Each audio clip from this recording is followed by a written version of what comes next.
এসেছে।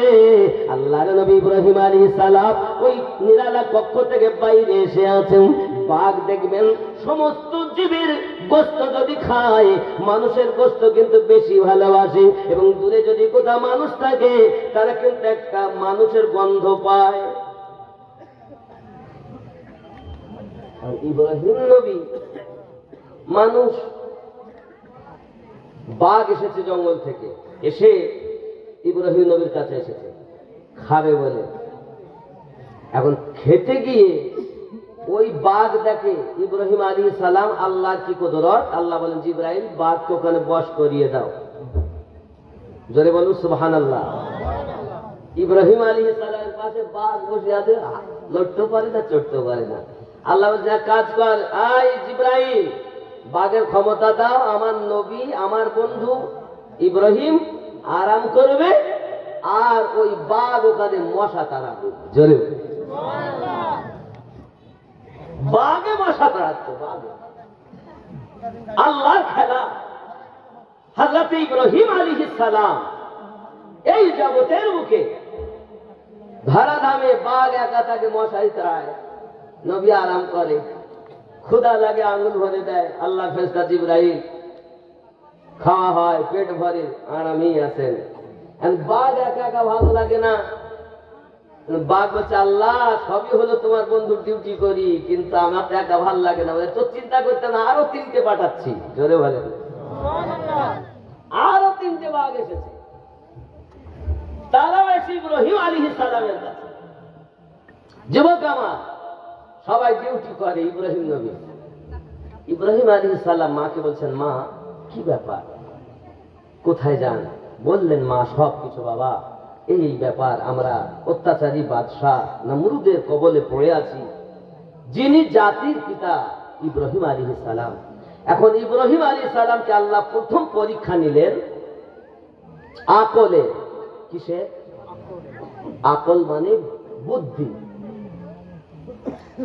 ইব্রাহিম নবী বলছেন মাগো বাইরে যখন বেরিয়েছি মনে করলাম বুঝি সূর্য বুঝি আমার সব, দেখলাম সূর্য অস্তমিত হয়ে গেল, এরপরে চন্দ্র উদিত হলো, মনে করলাম চন্দ্র বুঝি আমার সব, এমন দেখি চন্দ্রও আপনার চলে গেল, তারকা বেরিয়েছে তারাও আমার নয়, কারণ যে ধ্বংস হয় চলে যায়, বিলীন হয়, সে কখনো আপনার স্রষ্টা হতে পারে না। স্রষ্টা তো তিনি, যিনি তামাম পৃথিবীতে যেমন আগেও ছিলেন এখনো আছেন, শেষ পর্যন্ত তেমনই থাকবেন, তিনি হলেন আমাদের রব। আল্লাহর কোনো পরিবর্তন আছে? যেমন আগেও ছিলেন এখনো তেমন। বন্ধুরে আমার, ইব্রাহিম আলাইহিস সালাম মা জননীকে যখন এই কথা বলছেন, মা বলেন বাবারে এ কথা তুমি বলো না, কারণ বাদশা নমরুদের অত্যাচার সহ্য করতে পারবে না বাবা, বড় জালিম অত্যাচারী। ও আমার সোনা মানিকেরা, ইব্রাহিম আলাইহিস সালাম কোনো কথাই শোনেন না বাবা। এমন সময় আদর সঙ্গে করে নিয়ে গেছে, কে এটা? বলে এটা হলো আমার ভাইপো। সুন্দর বাচ্চা তো, একদম পূর্ণিমার চাঁদের কিরণে যেমন সুন্দর লাগে, পুরো দেহতে মনে হচ্ছে তারা ঝিলমিল করছে, এই সন্তানটা থাক। জোরে বলুন সুবহানাল্লাহ।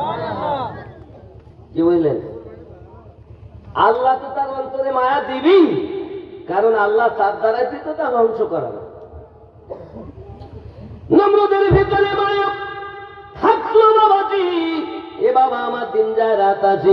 একদিন চাচা বলছে, বাবা ইব্রাহিম আমি তো বাজারে যাই আর মূর্তিগুলো বিক্রি করি, ও বাবাজি আমার তুমি এক কাজ করো, মূর্তি লাও আর মূর্তিগুলো তুমি মাথায় করে লাও, নিয়ে চলে যাও। আল্লাহর নবী ইব্রাহিম খলিলুল্লাহ মূর্তিগুলো সাথে করে নিয়েছেন, কিছু একটু দূরে যাইয়াও কারো মাথা ভেঙেছেন, কারো হাত কেটেছেন, কারো পা ভেঙেছেন, ভেঙে আপনার কিনা রেখে দিয়েছেন। হঠাৎ করে আপনার কিনা ফিরে এসেছেন বাড়ি। চাচা জিজ্ঞাসা করে, বাবু ওই বাবা মূর্তির হালাত এমন কেন? সঙ্গে সঙ্গে বলছে, চাচাজি এদের মধ্যে থেকে সব থেকে যেটা বড়, এই বড়টা করেছে কি এদের সঙ্গে যাবে না, জায়গা কোন পাচ্ছে না বলে মারামারি করে কেন মাথা ভেঙেছে, পা ভেঙেছে, আমি কি করব? চাচা বলছে, হ্যাঁ কথা বলতে পারে না, মারামারি করতে পারে না, বলতে পারে না, নিজেকে বাঁচাতে পারে না গো চাচা, তারা কি কখনো স্রষ্টা হতে পারে? স্রষ্টা তো তিনি, তামাম জাহানকে লালন পালন করেন যিনি। 10টি পরীক্ষা নিয়েছিলেন আল্লাহ ইব্রাহিম খলিলুল্লাহ। কয়টি? 10টি। প্রত্যেক পরীক্ষাতে হযরত ইব্রাহিম আলাইহিস সালাম জয় লাভ করেছিলেন। প্রথম পরীক্ষাতে যখন ইব্রাহিম আলাইহিস সালাম জয়যুক্ত হয়েছিলেন, আল্লাহ পাক ঘোষণা দিয়েছিলেন, তুমি হবে মুসলিম জাহানের নেতা। জোরে বলুন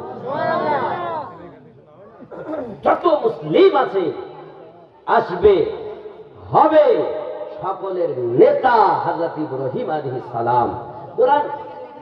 কোরআন বলছে, খেয়াল করেন, কোরআন মাজিদের সূরা আল ইমরানের 33 নম্বর আয়াতে আল্লাহ পাক ঘোষণা দিয়েছেন, ইন্নাল্লাহা আস্তাফা আদামা ওয়া নূহান ওয়া আলা ইব্রাহিম ওয়া আলা ইমরান আলাল আলামিন। बेशक अल्लाह ने चुन लिया आदम और नूह और इब्राहिम की आल और इमरान की आल को सारे जहां के लिए। जोरे बोलूं অবশ্যই আল্লাহ পাক, নিশ্চয় আল্লাহ বেছে নিয়েছেন আদম নবীর বংশ, ইব্রাহিম নবীর বংশ আর নূহ নবীর বংশ আর ইমরানের বংশ। জোরে বলুন এই 4টি বংশকে আল্লাহ আগে থেকে নিযুক্ত করে নিয়েছেন। এখন কেউ কেউ বলে আমার নবীর আব্বা মা জাহান্নামে যাবে। জোরে বলুন নাউজুবিল্লাহ। ও গাধা এটা জানে না রাসূলে কারীমের আব্বা ও মা মিল্লাতে ইব্রাহিমের উপরেই ছিলেন। আরো জোরে বলুন, কারণ আল্লাহ নিজে চুনে নিয়েছেন তাদের। এরা বলছে না বাপ মা জাহান্নামে যাবে, তাহলে আমার নবীর আব্বা মা জাহান্নামে যাবে আর ওই বেটার মা বাপ জান্নাতে যাবে। চোর কোথাকার। আমার মতো মৌলবীরা করছে তো, ইউটিউব পাগল করে ফেললো, ভিউ আর view, crore crore view, million million view হয়ে গেছে। কেন? ওই একটু বলতে পারলেই হয়। আজ খুঁজে পাইনি নিজের মা বাপ ভালো, আমার নবীর বাপ মা কালো। জোরে বলুন নাউজুবিল্লাহ। কতটা জ্ঞানের অভাব এদের। কোরআন শরীফের সূরা বালাদের ভিতরে আল্লাহ পাক জানাচ্ছেন, বিসমিল্লাহির রহমানির রহিম। সূরা বালাদ আল্লাহ পাক বলছেন, ওয়ালিদি ওয়া মা ওয়ালাদ। এই আয়াতের তাফসীরে যাইয়া তাফসীরকারগণ বলেছেন, আমার নবী পাকের আব্বা ও মা মুমিন ও মুমিনা, তারা জান্নাতি জান্নাতি। বাবা লিদু ওয়া মা ওয়ালাদ, এই আয়াতের আব্বাজি আমার সোনামানি খুব ভালো করে বুঝুন। পৃথিবীর সারা জমিনে যদি আমার নবী পাকের আব্বা মাকে আমরা যদি আপনার বেঈমান বলি, তাহলে আম্মা জান আমেনা রাদিয়াল্লাহু তাআলা আনহা কি বেঈমানের হিসাবে? নবীর আব্বা মা কাফের। আচ্ছা, নবী যার দুধ পান করেছেন হযরত হালিমা সাদিয়া, তিনি কাফেরা নাকি? তাহলে আল্লাহ একজন কাফেরা মহিলার দুধ আমার নবীকে পান করাচ্ছেন? হ্যাঁ, ये গাধা কবে শিখবে? আমরা পান করছি মুসলমানের দুধ আর আমার নবী পান করছেন একজন কাফেরার দুধ। কারণ যদি আমার নবী পাকের আব্বা মা মুমিন মুমিনা না হয়, তা হালিমা সাদিয়া তো তখন মুমিন নয়, মুমিনা নয়। হালিমা সাদিয়ার স্বামী হারেস, সেও মুসলমান নয়, মুমিন নয়, সেও কাফের, আর হালিমা সেও কাফেরা। তাহলে একজন কাফেরা দুধ নবী পান করছেন আর ও বলে আমি মুসলমান। এ মুসলমান নামই কলঙ্ক। আল্লাহ বলেন আমি দিল দিয়েছি, লাহুম কুলুবুল্লাহু লা ইয়াফকাহুনা বিহা, আমি আল্লাহ অন্তর দিয়েছি, অন্তর দিয়ে চিন্তা ভাবনা করে না, কান দিয়েছি শুনেও শোনে না, চোখ দিয়েছি দেখেও দেখে না। এরাই হলো চতুষ্পদ জন্তু। এই জীব, ওই শ্রেণীর মানুষ, এরাই হলো কুত্তার থেকেও খারাপ।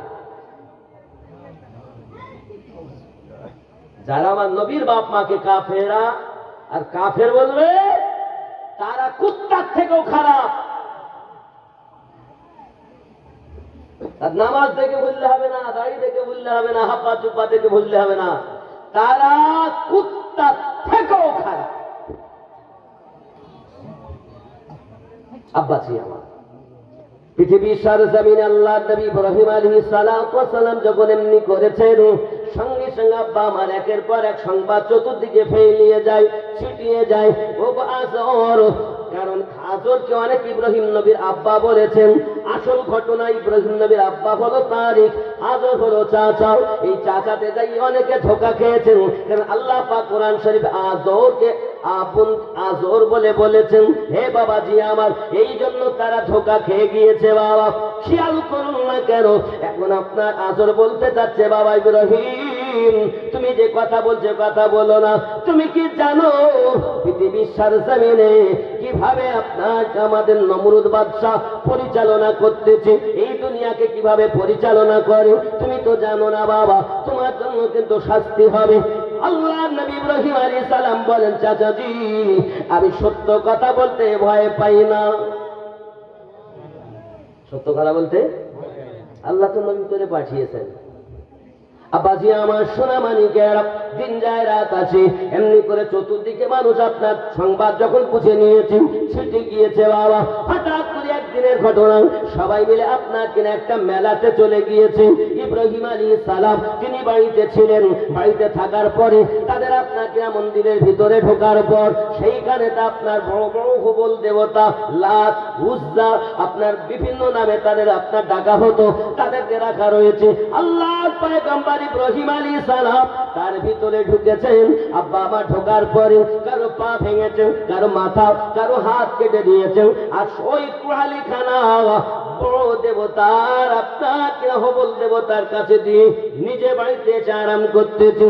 এখন মেলা থেকে দলে দলে যখন আপনার কিনা ফিরে এসে আপনার দেবতার কাছে আপনার পূজা চলার জন্য গিয়েছে, বিভিন্ন রকম খাবার নিয়ে গিয়েছে। আব্বা আমার দেখে তাদের দেবতার চিৎপাটাং হয়ে পড়ে আছে। জোরে বলেন সুবহানাল্লাহ। কে করেছে? কে করেছে? এই নিজের বুঝেছি, আদরে ঘরে যে বাচ্চাটা আছে ওই বাচ্চার কাজ। কারণ আমাদের দেবতার বিরুদ্ধে আচরণ করতে শুধুমাত্রই একজনকেই দেখা যায়। আব্বাজি আমার, সোনা মানিকের, এ কথা যখন আপনার প্রচার হয়ে গেল, বাবা সোনা মানিক আমার, ইব্রাহিম আলাইহিস সালামকে ডাক হয়েছে, আজরকে প্রথম ডাক হয়েছে। হে আমার সেনাপতি, হে আমার প্রধান উজিরে আজম, বলো বাবা বলো, কিভাবে আমার এই অবস্থা হলো? আমার দেবতাদের মূর্তিগুলোর সঙ্গে সঙ্গে আমি কেমন করে বলবো? লোকের মুখে শুনেছি নাকি তোমার ঘরে বাচ্চাটি যে তারিখের বেটা ইব্রাহিম, সে নাকি আমাদের দেবতার বিরুদ্ধে কথা বলে। বলে হ্যাঁ, সেটাও তো আমি শুনি। বলে তাকে নিয়ে এসো দরবারে।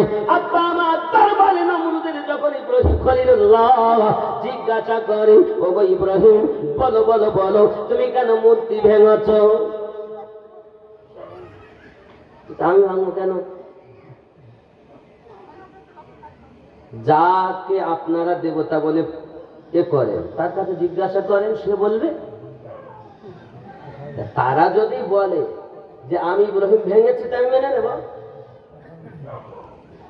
আমি যে ভেঙেছি আপনি কি দেখেন না? কেউ দেখেছে এখানে এই সভাতে যত মানুষ আছে কেউ দেখেছেন না? আমরা কেউ দেখিনি। দেখেননি যে আপনাদের দেবতা, তাকে জিজ্ঞাসা করেন। সারা কথা বলতে পারে নাকি? যে কথা বলতে পারে না সে কি আবার স্রষ্টা হতে পারে নাকি? নমরুদের চোখ মোটা হয়ে গেলে এ নিশ্চিত তো আমার বড় খবর। যে সংবাদ আমি দেখেছিলাম স্বপ্ন, সেই স্বপ্নে কি পূর্ণ হচ্ছে নাকি? বাচ্চা তো আমি 1 বছরের মধ্যে একটা বাচ্চা হতে দেয়নি। কিন্তু ইব্রাহিম নবী যখন এসেছেন নমরুদের কাছে, তো দেখি বোঝা যাচ্ছে যেমন 6 মাসে 1 বছরে বাচ্চা কত বড় হয়, কথা বুঝতে পেরেছেন? অল্প হয়। কিন্তু ইব্রাহিমকে আল্লাহ এত বড় করে দিয়েছে, দেখে মনে হচ্ছে 3-4 বছরের বালক। জোরে বলুন সুবহানাল্লাহ। বাচ্চা নমরুদ কখনো হতেই পারে না, কারণ 1 বছরের মধ্যে কোনো বাচ্চাই আসেনি, আগের বাচ্চা, কথা বুঝেছেন? কিন্তু সেই যে তার দুশ্মন, এটা আল্লাহর খেলা। আবাজি আমার সোনা মানিকের বাচ্চা নমরুদ করলো কি, সঙ্গে সঙ্গে বলে, আয় আমার উজিরে আদম, বলো এখন কি করা যায়? আয় আমাদের দেবতা, আয় আমাদের রব, আয় আমাদের খোদা, আপনি যাহা বলেন তাতে আমরা রাজি। বলে ইব্রাহিম নবীকে আগুনে ফেলতে হবে। কোথায় ফেলতে হবে? আগুনে ফেলবো। এ বাবাজি আমার সোনা মানিকের, সঙ্গে সঙ্গে আপনার নমরুদ অর্ডার দিয়ে দিল, তোমরা এক কাজ করো, ওকে আগুনে ফেলতে হবে। তোমরা যা উপার্জন করবে সারাদিন সব তোমরা কাজ করে এক কাজ করো, তোমরা এক জায়গাতে লকড়ি কিনে পালা দাও। একটা ওয়াল কাটা হয়েছে বাবা, ওই ওয়ালের মধ্যে সব কিনে কিনে আপনার এনে ফেলে। সারাদিন পর মেহনতের পয়সা দিন লকড়ি কিনে ওখানে রাখা হয়, কারণ এটাই হলো পুণ্যের কাজ। এটা নমরুদের যুগের কথা। সারাদিন যত মেহনত করে ইনকাম করেছে, ওই টাকা দিয়ে কিছু লকড়ি কিনে ওইখানে দিতে পারলে অনেক নেকি হবে, এটা তারা জানত, জাহিলিয়া। আব্বাজি আমার সোনা মানিকেরা, তারা করলো কি জানেন? একত্রিত করেছে। বাদশা নমরুদ আপনার কিনা ঘোষণা দিয়েছে, এমন করে আপনার ঘোষণা দেয়। শুধু এতটুকুই নয়, বাদশা নমরুদ শুধু এতটুকু নয় বাবা, টিকিটের ব্যবস্থা করেছে। টিকিট, ফার্স্ট ক্লাস আলাদা টিকিটের মূল্য, সেকেন্ড ক্লাস আলাদা টিকিটের মূল্য, থার্ড ক্লাস আলাদা টিকিটের মূল্য। আর মহিলাদের দ্বারাতে আপনার কিনা জেনা বেবিচার নাচ গাওনা করানো হবে। এটা বাদশা নমরুদের কথা। যুবকরি বাদশা নমরুদ ঘোষণা দিয়েছে, এখন যদি তাকে জ্বালাতে না পারি, এখন যদি তাকে পড়াতে না পারি, সকলের পয়সা ফেরত। আমার আল্লাহ বলেন, বাদশা নমরুদ তুই যখন ওয়াদা দিয়েছিস পয়সা ফেরত, আমি আল্লাহ তোকে পথের ভিখারি বানাও।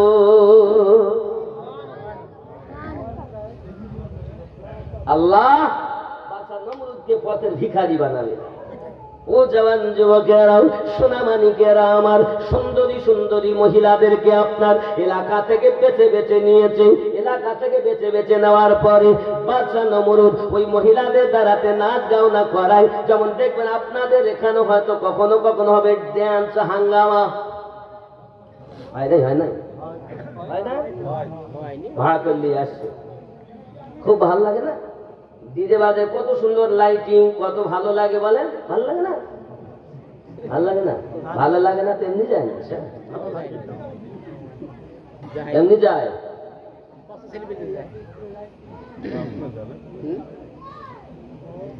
দয়ার নবীজি আমার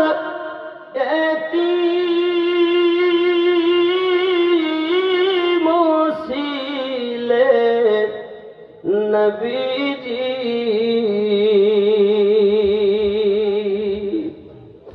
মায়ের পেটে পিতাহারা 6 বছরে মাতাহারা,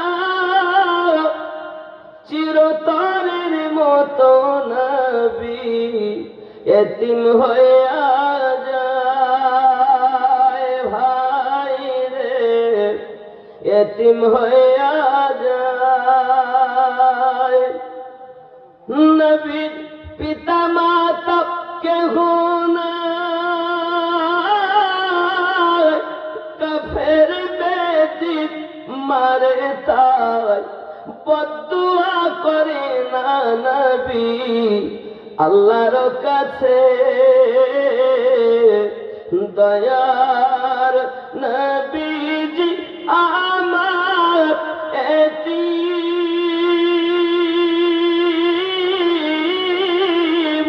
ছিলে নবীজি।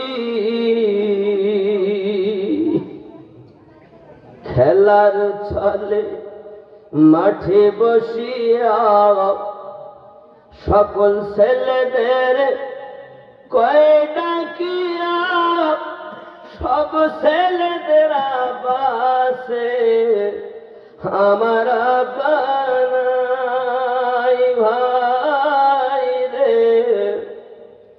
আমার আব্বা নাই। নবী ধুলার উপর বসিয়া চোখের পানি ঝরায়া, কেউ দেখে না নবীর পানে চাহিয়া, দয়ার নবীজি আমার এটি মুসিলে নবীজি, আল্লাহুম্মা সাল্লি আলা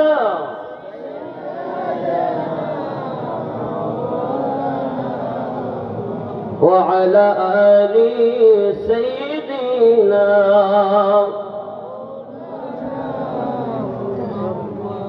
বাবজি খেয়াল করে ইব্রাহিম আলাইহিস সালামকে চমকে করে পোড়ানো হবে, আগুনে ফেলা হবে।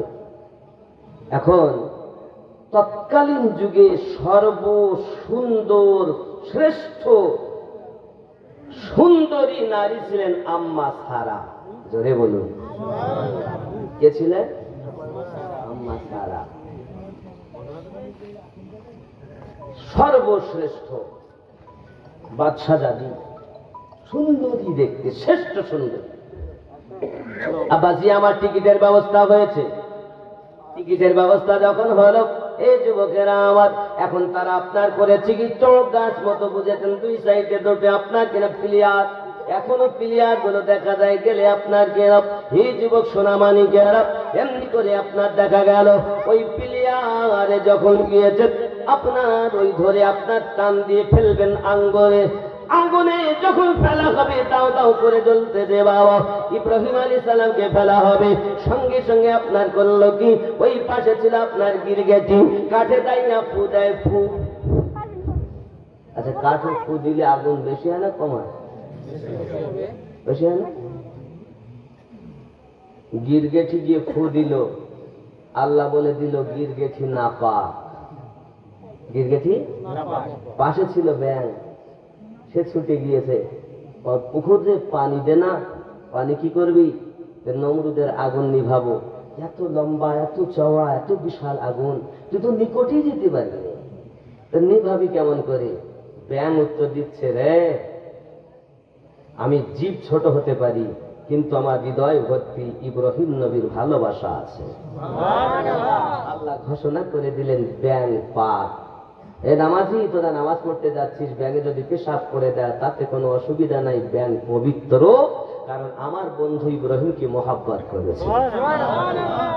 এর থেকে বোঝা যায় দুশ্মন যারা আল্লাহ তাদের ভালো, আর প্রেমিক যারা তারা সুন্দর আল্লাহর নিয়ামত প্রাপ্ত হয়। দেখবেন আপনার যদি একটা গিরগেটি মরে আপনার কুয়াতে পড়ে যায়, এখন তো পাঁচ কুয়া কমই দেখা যায়, আগে তো দেখা যেত বেশি, এখন তো নাই, সব টিউবওয়েল হয়েছে। আব্বা এখন এই টিউবওয়েলে আমাদের কত সুবিধা, কিন্তু কুয়া থেকে পানি তুলতে গেলে যখন শ্রাবণ ভাদ্র মাস আসে, কিন্তু ব্যাঙের ওই ছোট তো ব্যাঙ কোহনা বলে না, কি বলেন আপনারা? ব্যাঙাচি, ব্যাঙাচি, ব্যাঙাচি বলেন তো, বলতে গিয়ে বুঝে উঠে যায় এই ব্যাঙাচির কথা। আমার হুজুর ওয়াহাদি রহমাতুল্লাহ আলাইহি এই ফুল শহরের পাশে শেখ দিঘি চেনেন না? ওমরপুর, ওমরপুর চেনেন তো? ওমরপুরের আগে শেখ দিঘি, শেখ দিঘির ওখানে হুজুর গেছেন, তো ওখানে মসজিদ আছে, আপনি যাবেন। আমিও সে মসজিদে ঘুরে এসেছি, মসজিদের পাশে একটা গর্ত এখনো আছে। এখন ওই গর্তেতে হুজুর যখন ওই গ্রামে গেছেন, তো ওই পুকুরে হুজুর কোথায় উজু হবে, কোথায়? হুজুর পুকুরে। হুজুর এই পুকুরে এত ব্যাঙ আছে যে আমার পুকুরে নামতেই পারি। ব্যবহারও করতে পারি না। হাতে করে পানি তুললে যেন 10-20টা উঠে যায়, ব্যবহার হয় না। আর এখন তো পানি সব জায়গায় কম। এই পুকুরে পানি আমরা রান্না বাড়া করি, গ্রামের লোক, দিক তো অনেকটা দূর, আমাদের পাড়া থেকে দূরে যাব, তাই পুকুরে পানিটা মসজিদের পাশে আমরা ব্যবহার করি। ব্যাঙের জ্বালায় আমাদের বড় কষ্ট হয়। হুজুর গেছেন, গিয়ে খালি এরকম হাতে পানি তুলে বলছে কই ব্যাঙ আছি, কই কই ব্যাঙ আছি, দুই একটু ছিটিয়ে দিলেন, আজও গেল কালও গেল, আজও পর্যন্ত একটা ব্যাঙ ও পুকুরে দেখা যায় না। আপনি কি দেখে আসুন না? আল্লাহর বন্ধু যারা হয় তাদের ভাব আলাদা হয়, জোরে বলুন না সুবহানাল্লাহ। আমার হুজুর ওয়াহাদি রহমাতুল্লাহ আলাইহি এরূপ বহু কারামাত আছে, জ্বলন্ত, হয়তো মানুষকে বোঝানো যায় না। তবে আমি সংক্ষিপ্ত ভাবে বলি, আমরা যখন নামাজ পড়ি না বাবা, নামাজে গিয়ে কিন্তু আমরা আল্লাহর কাছে বলেছি, কি বলেছি জানেন? ইহদিনাস সিরাতাল মুস্তাকিম, আয় আল্লাহ আমাদিগকে সোজা সরল সঠিক পথে প্রচালিত করো। সিরাতাল্লাযীনা আন'আমতা আলাইহিম, যাদেরকে তুমি পুরস্কৃত করেছো। জোরে বলেন। আমরা নামাজে বলি না, কি বলি? সোজা সরল সঠিক পথে চলার জন্য আল্লাহর কাছে বলি তো, নাকি প্রার্থনা করি তো? কাদের পথে? আমরা বলি সিরাতাল্লাযীনা আন'আমতা আলাইহিম, যাদেরকে আপনি অনুগ্রহ করেছেন। হে যুবক আমার, আল্লাহ পাক রব্বুল ইজ্জত কোরআন মাজিদের অপর আয়াতে বলছেন, বিসমিল্লাহির রহমানির রহিম, আন'আমাল্লাহু আলাইহিম মিনান নাবিয়্যিন ওয়াস-সিদ্দিকিন ওয়াশ-শুহাদা'i ওয়াস-সালিহিন। আমি আল্লাহ পাক আল্লাহ তাআলা আমার নিয়ামত, আমার প্রাইজ 4 জায়গাতে বিভক্ত করেছি। 1 নাম্বার নবীদের উপরে, 2 নাম্বার সিদ্দিকিনদের উপরে, 3 নাম্বার সালেহিনদের। আপনার কিনা সহজ নবীন, সিদ্দিকিন, শুহাদায়ে কেরাম, শহীদ যারা ইসলামের জন্য হয়, ইসলামের জন্য। এখন আর ইসলামের যুদ্ধ হয়? শহীদ এখন দেখা যায়? আচ্ছা, সিদ্দিক সত্যবাদীয়ান দেখা যাচ্ছে? কম বেশি সবাই মিথ্যা বলে না? আব্বা আমার, নবীও এখন দেখা যায় না। তাহলে এখন কি আছে? সালেহীন, আল্লাহ নেককার ব্যক্তি। এই নেককার ব্যক্তি যারা আল্লাহর নিয়ামত প্রাপ্ত হলো, তারা আমরা এই জন্য বলি খাজা গরিব নওয়াজ নেককার, গৌসে পাক নেককার, গৌসে ওয়াহাদি নেককার, গৌসে খুলনবী নেককার, গৌসে দেহলভী নেককার, সরকারে আলা হযরত নেককার, সৈয়দ মেহর আরবী আলে রাসূল নেককার, মুজাদ্দিদ আল-ফসানি নেককার, বাহাউদ্দিন নকশবন্দি নেককার, খাজা শাহাবুদ্দিন সাহারওয়ার্দী নেককার। এই যত আল্লাহর আউলিয়া বান্দা আছেন, কাদেরী, চিশতি, সাহারওয়ার্দী, নকশবন্দি, মুজাদ্দিদি, সাবেরি, ওয়াইসি, কালেমি, বরকতি, আশরাফি, নাইমি, এইরূপ ভাবে সব আহলে সুন্নাত ওয়াল জামাত।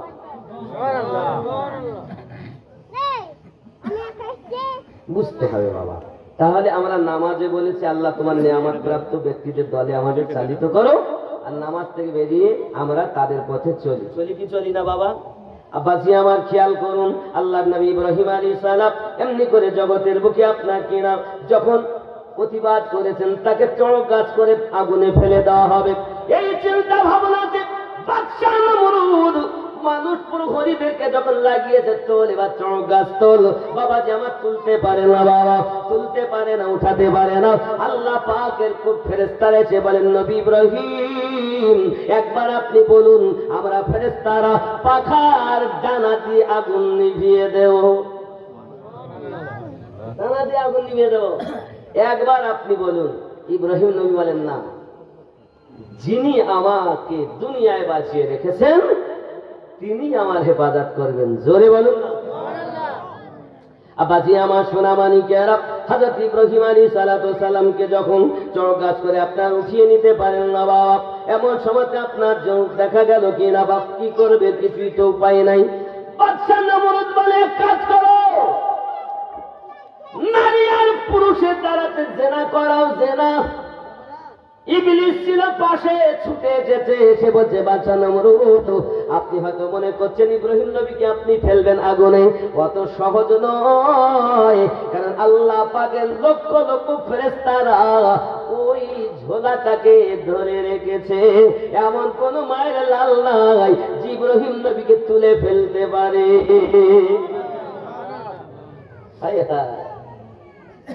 কি হবে?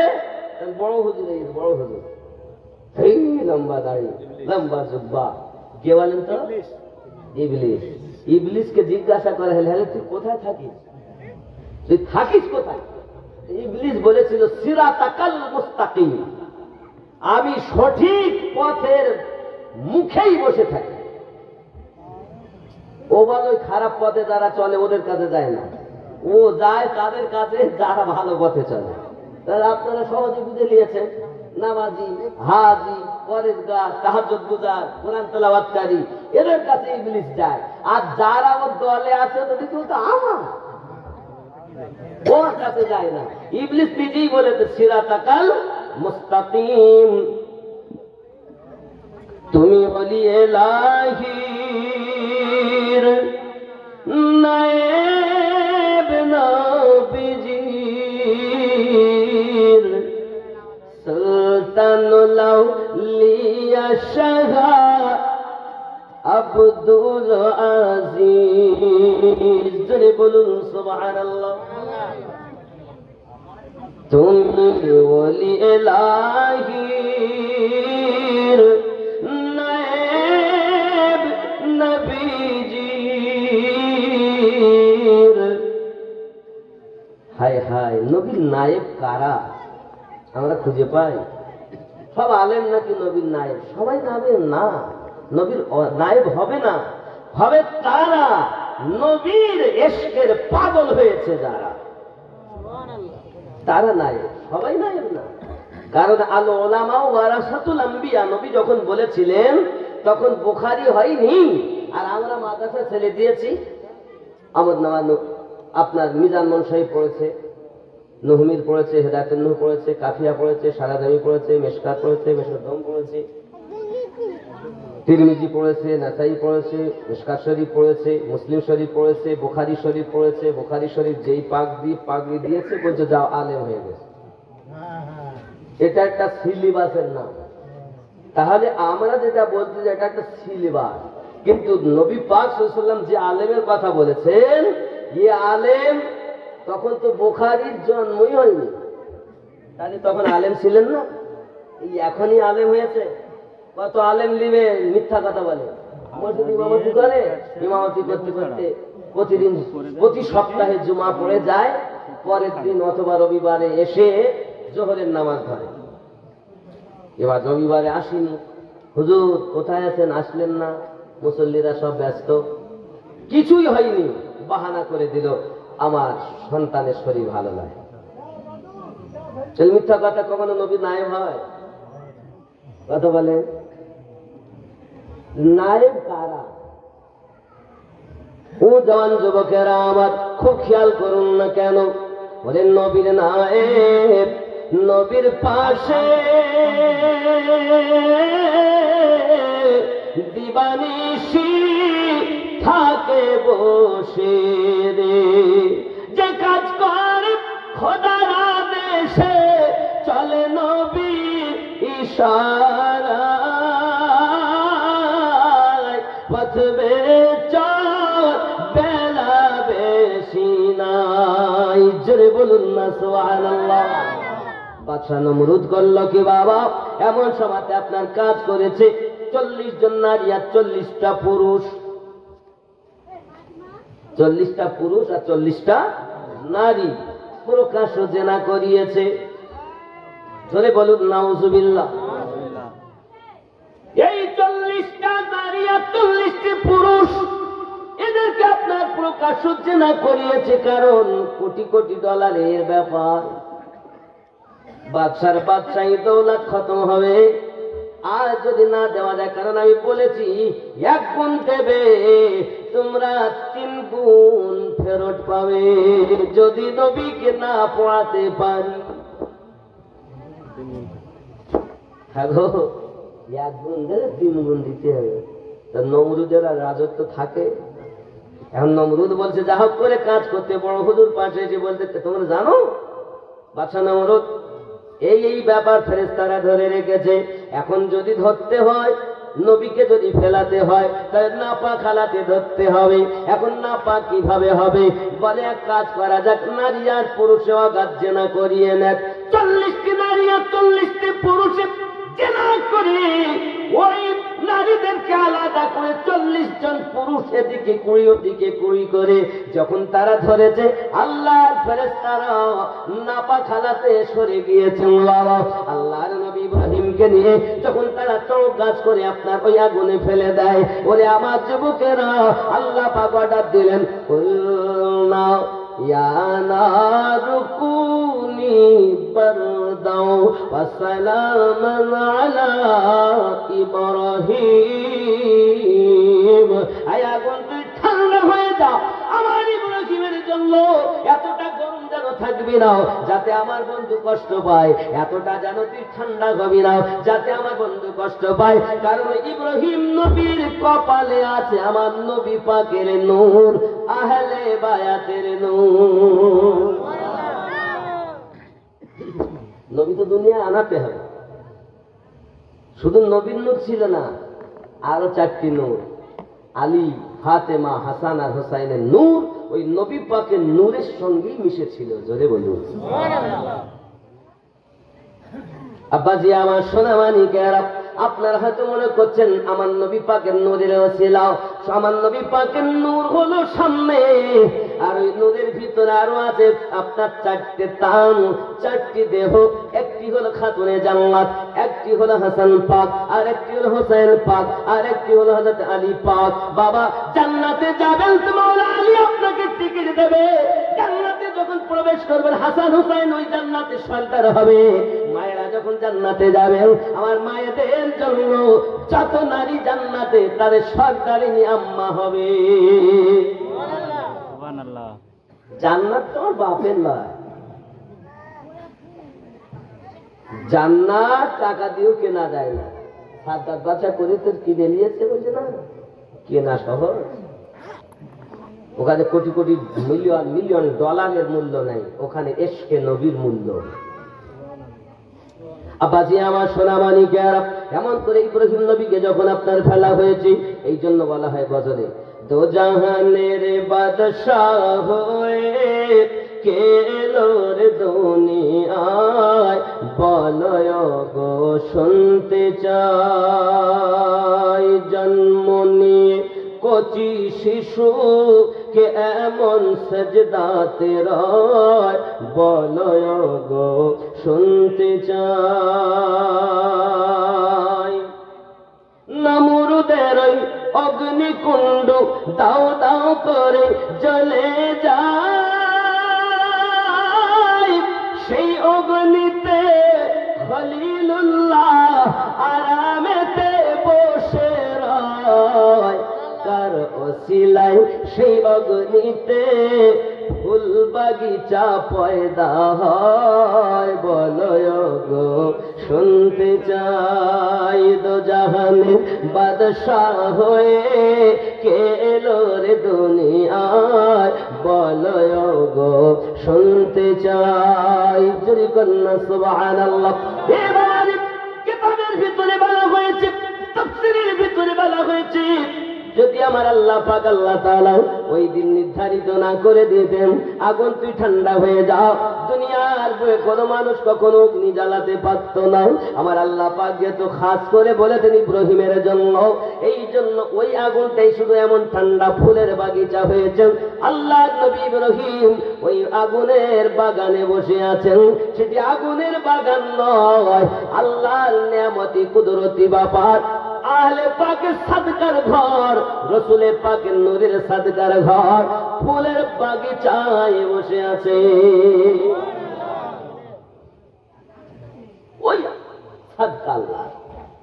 আমার জওয়ান যুবক সোনা মানিকের, আল্লাহর নবী আলাইহিস সালাম এই পৃথিবী সারা জমিনে আপনার কিনা ফেলা হয়েছে যখন তাকে অগ্নিতে, এখন উনি করলেন কি, ওই আগুন থেকে আপনাকে না বার হয়ে এসেছিলেন। এ বন্ধুরে আমার, আগুন থেকে বার হয়ে এসেছেন পৃথিবীর সরজমিনে, যখন পড়াতে পারলো না, সবাই তো নিজেদের দাবিতে আপনার অটুট। ও বাঁচানো মরদ, আমাদের অর্থ আপনাকে ফেরত দিতে হবে। আর ওদিকে বাদশা জাতি সারা ইব্রাহিম নবীকে দেখতেছেন, এত কষ্ট করার পরও, এত কিছু করার পরও আল্লাহর নবী ইব্রাহিম খলিলুল্লাহর একটা পশম জ্বালাতে পারিনি। নিশ্চিত তিনি নেককার ব্যক্তি। এই নেককার ব্যক্তি যদি আমার জীবনে পেতাম, আমি সারা ধন্য হয়ে যেতাম। কথা বুঝেছেন? এইদিকে আপনার ঘোষণা হয়ে গেছে আম্মা সারার বিবাহ দেওয়া হবে।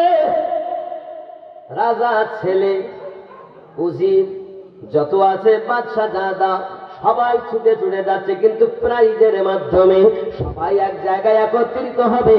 আর আমার মেয়ে সারা যাকে পছন্দ করে গলায় মালা দেবে, সেই হবে সারার স্বামী।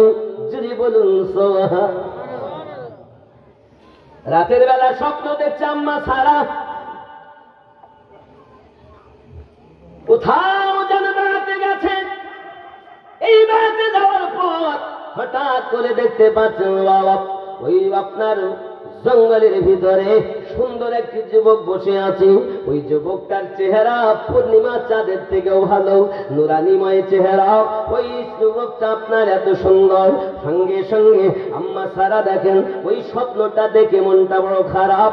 এমন করে মনটা বড় খারাপ, সঙ্গে সঙ্গে স্বপ্নে আসছে, মা সারা, যখন তোমার বিবাহের প্রস্তাব দেওয়া হবে, তুমি যদি মনে করো তাহলে যাই এক গলার মালা ওই ছেলেটার গলায় দিও, যিনি হলেন জগতের আল্লাহর নবী ইব্রাহিম আলাইহিস সালাম। আম্মা সারা রাতের বেলা স্বপ্ন দেখেছে, চলছে, সবাই যাচ্ছে, নবী ইব্রাহিম দেখতেছেন। কোথায় যাচ্ছে সব? বিয়ে। ভালো তো, গ্রামের লোকজন সকাল থেকে আপনার আসা যাওয়া করে। কোথায় যাচ্ছ? ওই খানা বাড়ি যাচ্ছে, নাকি বলেন? তাই তো বলেন। কোথায় দিচ্ছে গো? খানা বাড়ি। ঠিক তো। কোথায় যাচ্ছ? বিয়ে। তাও যাত্রার বিয়ে না, সর্বশ্রেষ্ঠ সুন্দরী আম্মা সারার বিবাহ প্রস্তাব এটাই, যাকে আম্মা সারা পছন্দ করে মালা দিবে সেই হবে তার স্বামী। তো যে যার মতো সাজুগুজু করে গেছে। কথা বুঝতে পারেননি? রাজা, ছেলে, উজি যাহা ছিল সব এলাকায় সব তারা করেছে কি, আস্তে আস্তে করে হাজিরি দিয়েছে। বড় জায়গা, সেখানে সব দুই সাইডে দাঁড়ানো। আম্মা সারা একত দেখতে অতি সুন্দরী, শ্রেষ্ঠ সুন্দরী তিনি। আল্লাহর নবী ইব্রাহিম খলিলুল্লাহ তিনিও গিয়েছেন লাইনে, তিনিও দাঁড়িয়ে আছেন। আরো জোরে বলুন, আমার আল্লাহ বলেন, নবী আমার ইব্রাহিম চলে যাও, আমি আল্লাহ তোমার জন্য সারাকে নিযুক্ত করেছি। আর যখন পড়াতেই পারিনি, আম্মা সারা তো দেখেই পাগল, এই ছেলে দেখা। জোরে বলুন। এখন আম্মা সারা হাতে মালা, পাশে দাসী আছে, সঙ্গে দাসী আছে। বাবা যুবকেরা, আমার সোনা মানিকেরা, এই দাসী দেখে আপনার কিনা করতে জিজ্ঞেস। আম্মা সারা দেখেন চতুর্দিকে অনেক সময় অনেক ওদের ছেলেরা আছে, আমার মানে গলা খাকা, আমার দিকে দেখলে ভাই কি বললেন, আর কার না ইচ্ছা হয় রাজার জামাই হয়, বাদশার জামাই হয়, তারপরও জগৎ শ্রেষ্ঠ সুন্দরী কার না ইচ্ছা হয়? যে যেমন ভাবে পেরেছে গেছে, হতেও তো পারে মনে করে সুন্দর বড় ধনী, তারও তো একটা গরিব, যে সেও দেখছে আমার ভাগ্যে যদি হয়, হতেও তো পারে প্রাইজটা আমার ভাগ্যে ধরলে হবে না জানে, তারপরও যদি করে সবাই গেছে। কি বুঝলেন? যে সুন্দর দেখতে সরে গেছে, যে অসুন্দর সরে গেছে, কারণ পছন্দ নিয়ে বিষয়।